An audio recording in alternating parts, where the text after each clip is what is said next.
আমার পিছনে একটা গাছ আছে, গাছে কিছু পাতা আছে। তো আমি পাতা ছিঁড়ি, তারপর আমি বলতেছি। এই যে আমি পাতাটা ছিঁড়লাম, কিছু সেকেন্ড আগেও, ন্যানো সেকেন্ড আগেও এই পাতাটা তার শাখা প্রশাখার সাথে অ্যাড ছিল, জড়িত ছিল, যোগ ছিল। বাট এখন কিন্তু এটা কখনোই তার শাখা প্রশাখার সাথে লাগানো সম্ভব নয়। হয়তোবা আমি আঠা কিংবা গ্লু ইত্যাদির সাহায্যে এটা আমি তার শাখা প্রশাখার সাথে সংযোগ করতে পারবো, সমন্বয় করতে পারবো। কিন্তু আমি কি আসলেই সেটা এর আগে ছেঁড়ার আগ মুহূর্তে সেটা যেমনভাবে সমন্বয় ছিল তার শাখা প্রশাখার সাথে, আমি কি সেভাবে সেটাকে সংযুক্ত করতে পারবো?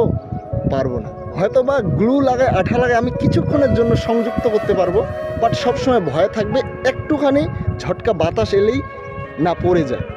ঠিক তেমনি মানুষের বিশ্বাস এরকম, যেটা একবার ভঙ্গ করা হলে সেটা আর কখনোই আগেকার মতন জোড়া লাগানো সম্ভব নয়। আর এটাই সত্যি, এটাই বাস্তব, এটাই রিয়েল।